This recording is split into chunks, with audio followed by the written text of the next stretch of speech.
Every so often, when we were little, our parents would go away for a weekend while our Uncle Ron would watch us.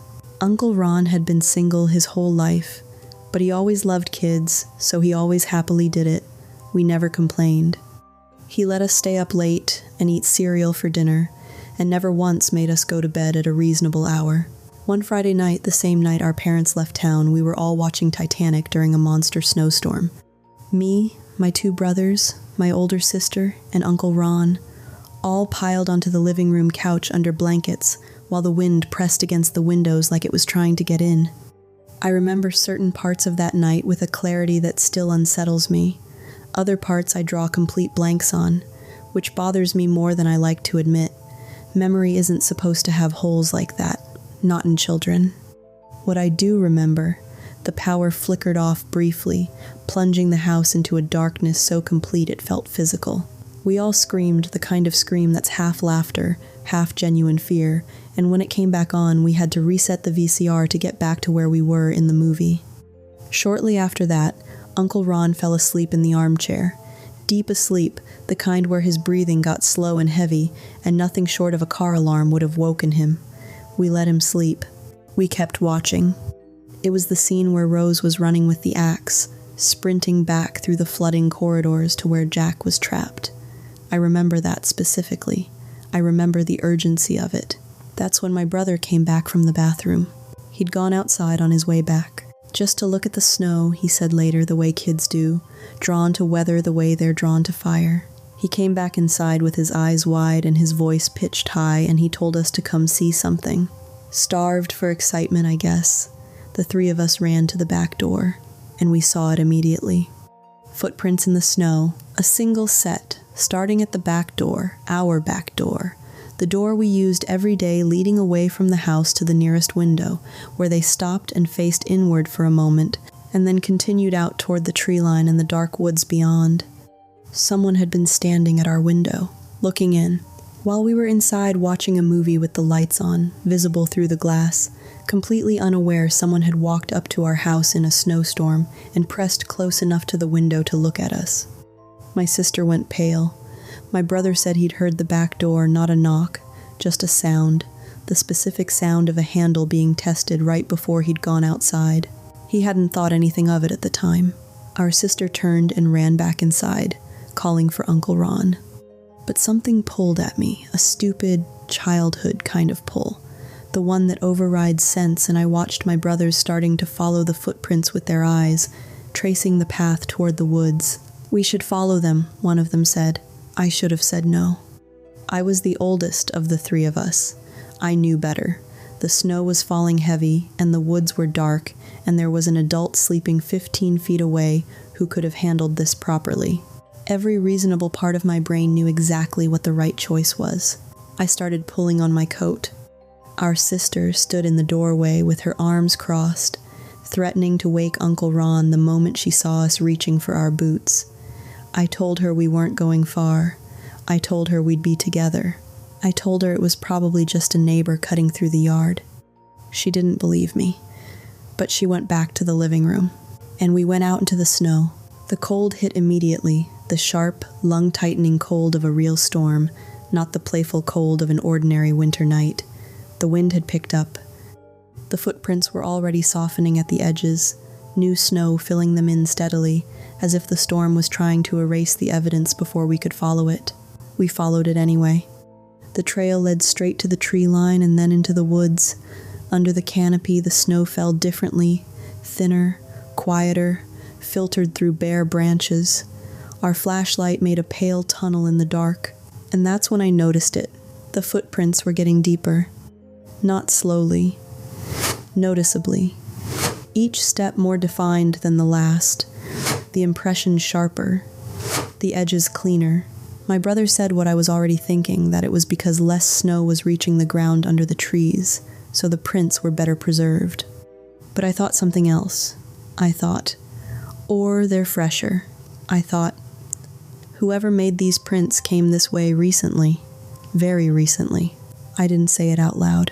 We kept walking. We followed those footprints for longer than I realized at the time. Long enough that when I looked back, I couldn't see the lights of the house anymore. Long enough that the woods had closed around us completely, the trees pressing in on both sides, the darkness beyond our flashlight beam absolute and seamless. And then we saw the cabin. It was tucked between two large oaks, as if it had grown there, as if the trees had arranged themselves around it.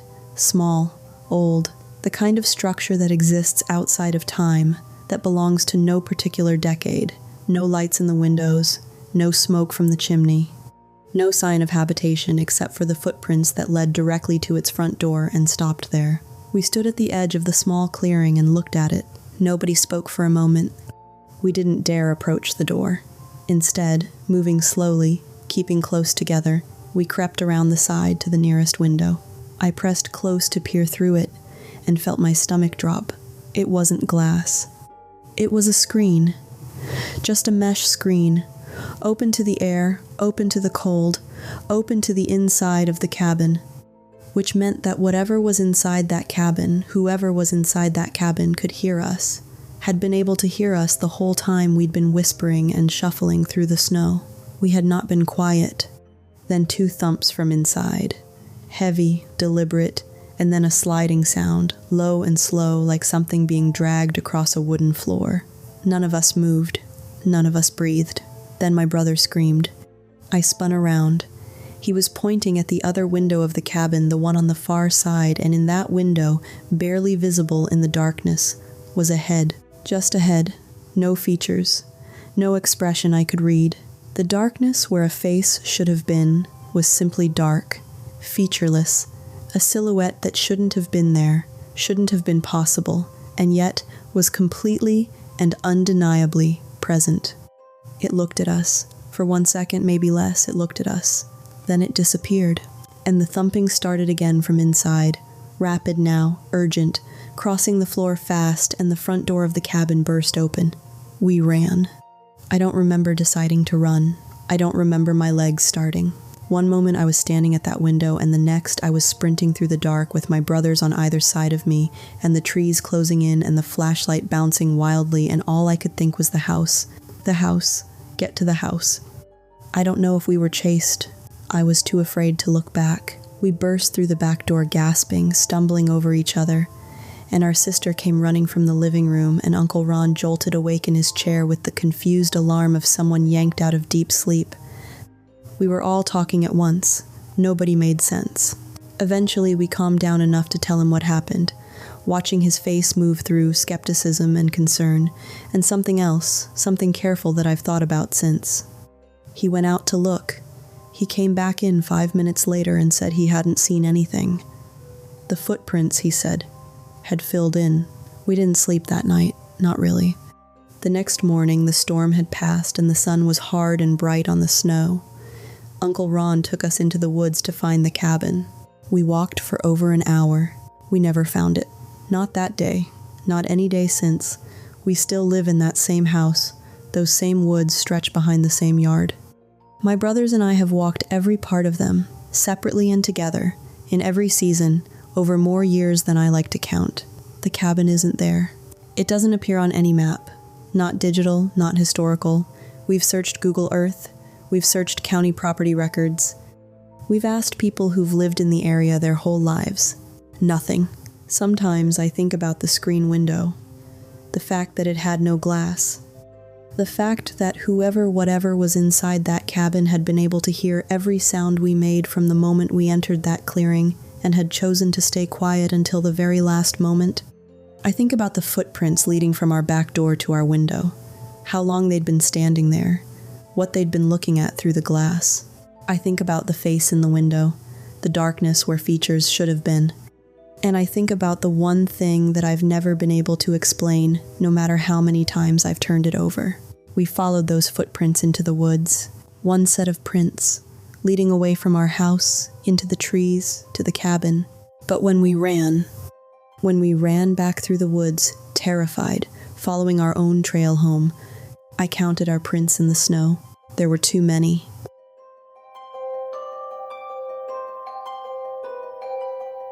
My 2 friends, I'll call them S and J, came along with me on a little camping trip near Blue Mountain National Park.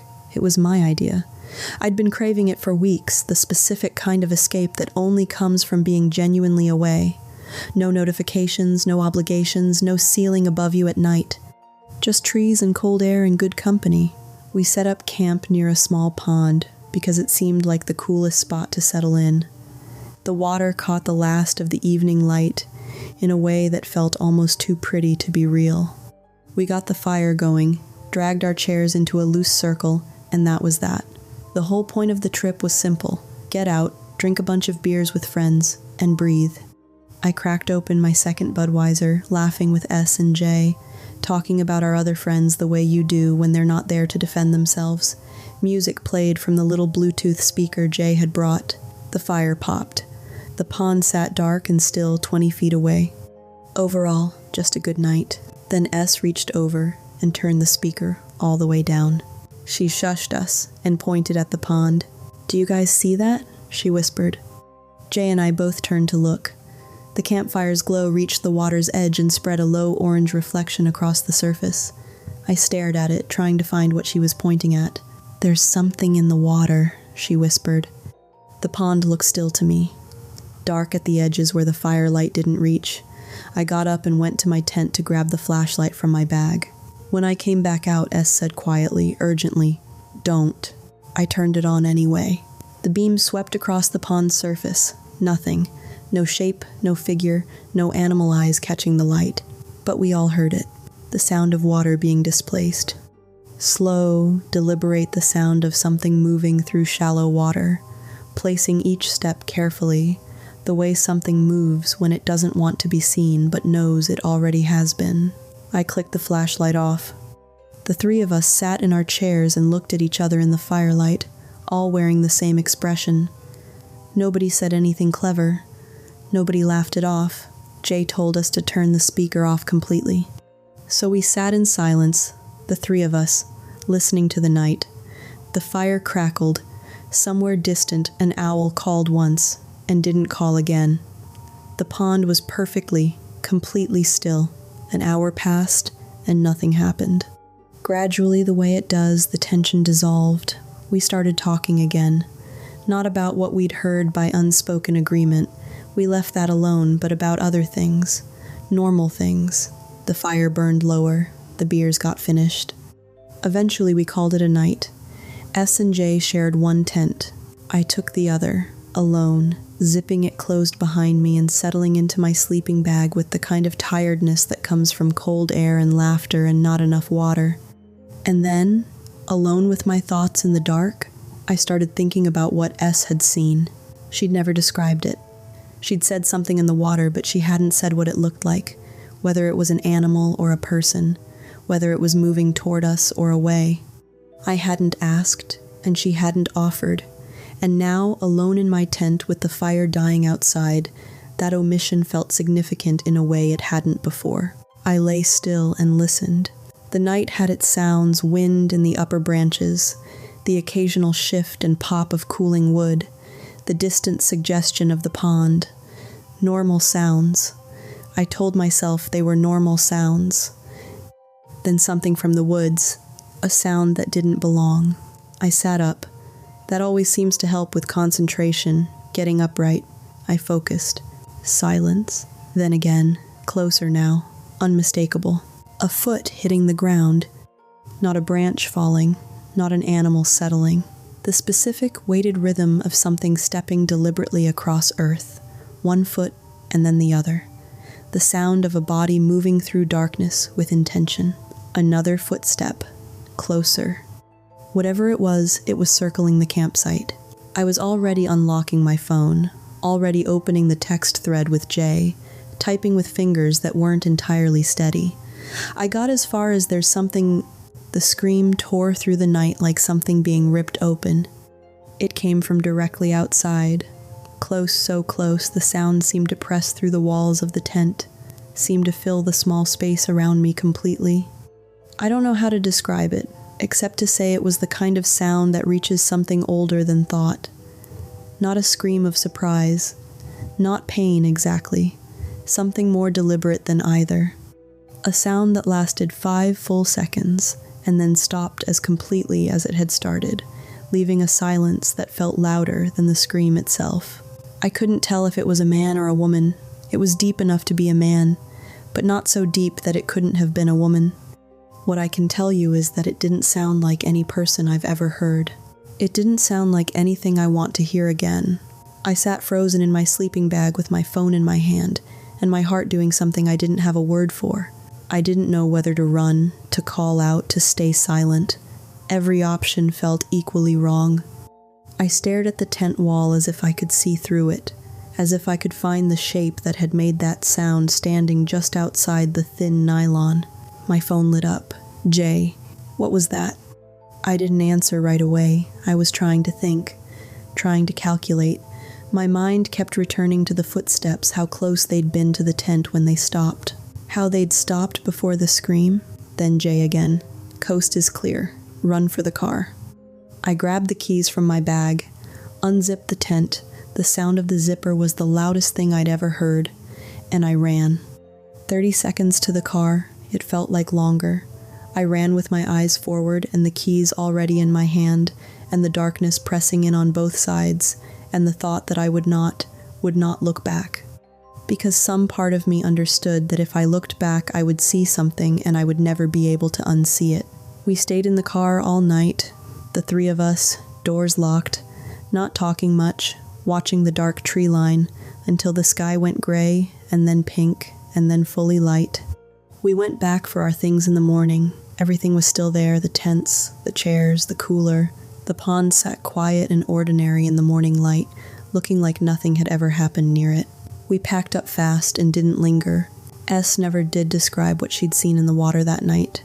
I've asked her twice since then. Both times she changed the subject in a way that told me clearly enough that she wasn't going to tell me. That she'd decided, for whatever reason, that I was better off not knowing. I've respected that. But some nights I still think about it, the footsteps circling the tent, the way they stopped just outside the thin nylon wall, the scream that lasted exactly 5 seconds and then cut off like a switch being thrown, the silence that followed, which was somehow worse than the scream. And the thing that stayed with me longest, the thing I can't reason my way out of. When I ran to the car, I ran in a straight line, keys in hand, eyes forward. I didn't deviate, didn't slow down. When we went back the next morning, I walked the same path. There were footprints in the soft ground alongside the trail, heading toward the car. They weren't mine. Mine were there too, but these were different. Longer stride, deeper impression, running prints. Something had been running alongside me, the whole way to the car, and I never heard a sound.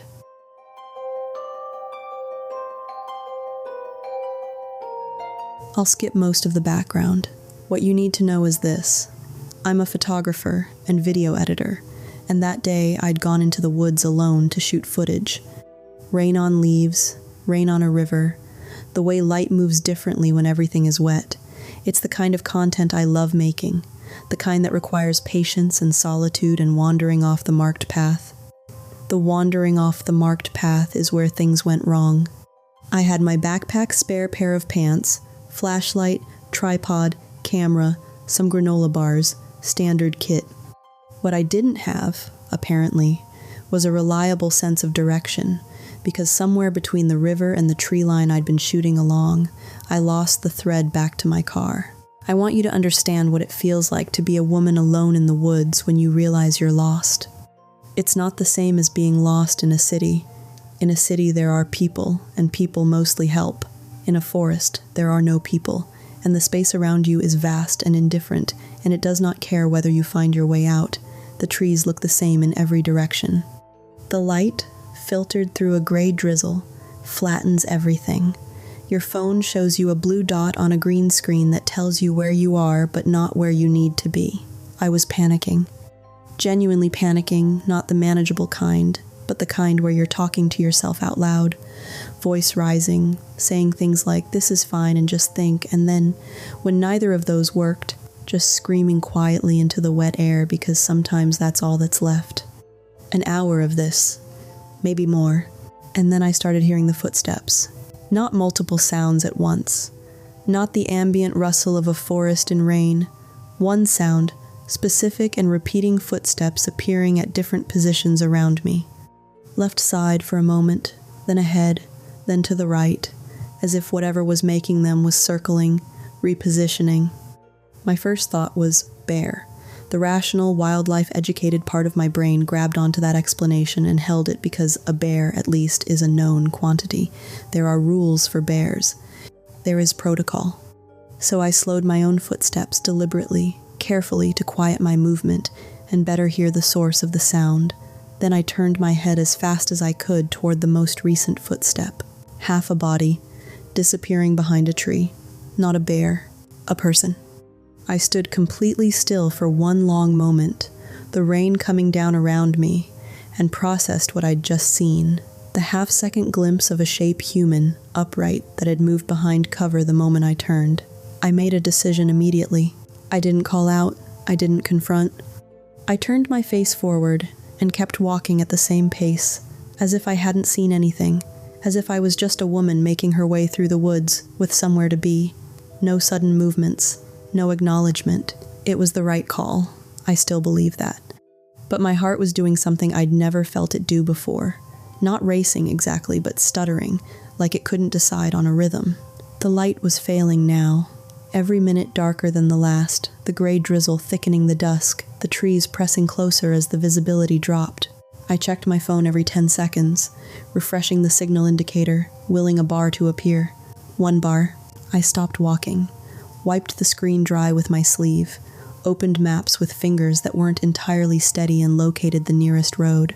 Close. It was close. I exhaled a long, shaking breath of pure relief, and in the silence after that exhale, I heard footsteps behind me, closing in. I turned. He was maybe 15 feet away.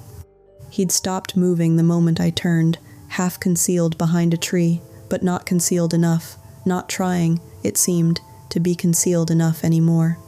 I got a longer look this time, long enough for the details to settle in the details I still see clearly when I close my eyes. Large, really large, the kind of size that registers immediately as a threat in some old pre-language part of the brain. Jeans. Dark blue jacket, hood up, half unzipped to show a white shirt underneath, glasses catching the last of the gray light. He was looking directly at me. Not pretending anymore, not jumping behind the tree, just standing there, 15 feet away in the rain, looking at me with an expression I couldn't read from that distance and did not want to read from closer. The forest around us was loud with rain, millions of drops on millions of leaves, a constant white noise that swallowed everything. But through all of it, in the small silence between us, I heard something, a sound he made. I'm not going to describe it. I've thought about how to describe it many times, and I don't think I can do it in a way that captures what it actually was, the quality of it, the way it made every hair on my body stand up simultaneously. It wasn't a word. It wasn't quite a voice. It was the sound of someone who had been waiting. I ran. I didn't decide to run. My body ran, and I went with it. Through the trees, through the rain, through the last of the failing light, not looking back because looking back meant slowing down, and slowing down was not something I was willing to do. I hit the road without warning. One moment, trees, and then suddenly asphalt, beautiful gray asphalt, and I ran down it until my lungs gave out, until my legs went from sprinting to stumbling, until the trembling in my chest made running impossible. Then I walked, fast, head down, not stopping. A car slowed beside me. The driver, an older man, asked if I was all right. I told him I'd gotten lost. Just lost. Nothing else. A stupid mistake. He drove me back to where I was parked. I didn't tell him about the man in the woods. I'm not sure I could have found the words. I got in my car and locked the door and sat for a moment in the particular silence of a sealed vehicle, the rain drumming the roof. The world outside suddenly separated from me by glass and metal and distance, and I let myself shake for a minute, just 1 minute. Then I started the engine and drove the 30 minutes home. Here's the thing that stays with me. Not the man behind the tree, not the way he'd moved position to position, always just out of clear sightline, not even the sound he made at the end. What stays with me is the pattern. I thought about it on the drive home. I've thought about it since. The footsteps appearing on different sides of me left, then ahead, then right, not randomly, but in a sequence. As if he was testing angles, as if he was looking for something. The right moment, maybe. The right position. And I think about the fact that I got a bar of signal, and I stopped walking, and he heard me stop, and that's when he closed in. As if he'd been waiting for exactly that. As if he'd known that, the moment I found a signal, I'd stop moving, stand still, be stationary, as if he'd done this before. I don't let myself think about that part for too long. I got out, I got home, I'm fine. But I shoot in groups now. I don't go into the woods alone anymore. Some lessons are cheap. That one wasn't.